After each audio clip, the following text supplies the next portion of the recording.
Hello friend, আপনারা দেখছেন all tips Mona Lisa. বন্ধুরা, এখন চলছে শীতকাল। অন্যান্য সময়ের মতো এই সময়েও আমরা সবাই মর্নিং ওয়াক করতে বেরিয়ে পড়ি। কিন্তু আপনি কি জানেন, শীতকালে মর্নিং ওয়াক স্বাস্থ্যের জন্য খুবই ক্ষতিকর হতে পারে। তা বলে কি আমরা মর্নিং ওয়াক করা বন্ধ করে দেব? মোটেই না। কারণ মর্নিং ওয়াকের মতো শরীরচর্চার কোনো তুলনাই হয় না। তাই অবশ্যই আমরা প্রতিদিন মর্নিং ওয়াকে যাব। কিন্তু শীতকালে মর্নিং ওয়াক করতে হলে কিছু বিষয়ে সতর্ক থাকতে হবে। আজকের ভিডিওতে আমি সেইগুলো নিয়েই আপনাদেরকে টিপস দেব। তাই ভিডিওটি অবশ্যই শেষ অবধি দেখুন। আপনি যদি আমার চ্যানেলটি প্রথম দেখছেন তো চ্যানেলটি সাবস্ক্রাইব করে নোটিফিকেশান বেলটি অন করে দিন। অল অপশানটিতে এটি ক্লিক করে রাখুন আমার নতুন ভিডিওর আপডেট সবার আগে পাওয়ার জন্য।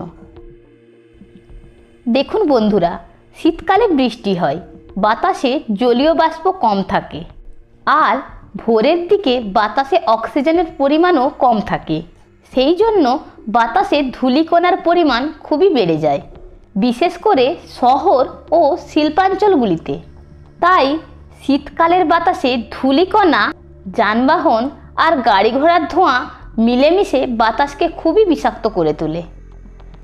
আপনারা হয়তো খবরে দেখেছেন, বড় বড় শহরগুলো বায়ু দূষণের জন্য গাড়ি ঘোড়া নিয়ন্ত্রণ থেকে স্কুল কলেজ অবধি ছুটি দিয়ে দেয়। আবার এই শীতকালেই ভোরে কুয়াশা দেখা যায়। এই কুয়াশার সাথে বাতাসের এই ধোঁয়া ধূলিকণা মিলে ভয়ঙ্কর বিষাক্ত বানিয়ে দেয় ভোরবেলার বাতাসকে। তাই আপনি যদি শহরে বা শিল্পাঞ্চলে থাকেন এবং এই শীতকালে মর্নিং ওয়াক করেন, তাহলে আপনাকে অবশ্যই কিছু সতর্কতা অবলম্বন করতে হবে। আপনি মর্নিং ওয়াকে বেরোনোর আগে আপনার ফোনের ওয়েদার অ্যাপস থেকে বাতাসের AQI বা এয়ার কোয়ালিটি ইন্ডেক্স চেক করে নেবেন। এই এয়ার কোয়ালিটি ইন্ডেক্স আপনাকে বলে দেবে বাতাস কতটা দূষিত।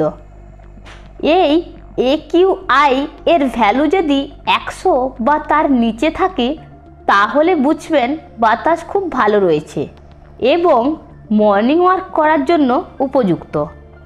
আর এই AQI যদি 150 বা তার থেকেও বেশি থাকে, তাহলে বুঝবেন বাতাস খুবই অস্বাস্থ্যকর। সেক্ষেত্রে ভোরবেলা বাইরে বেরোলে উপকারের পরিবর্তে ক্ষতি হতে পারে। আর যদি একান্তই যেতে হয়, তাহলে অবশ্যই ভালো 3 লেয়ার এয়ার ফিল্টার মাস্ক ব্যবহার করুন। মনে রাখবেন, স্বাস্থ্যই সম্পদ, তাই স্বাস্থ্য নিয়ে অবহেলা করা একদমই উচিত নয়। সচেতন থাকুন, সুস্থ থাকুন। ভিডিওটি শেষ পর্যন্ত দেখার জন্য আপনাকে ধন্যবাদ।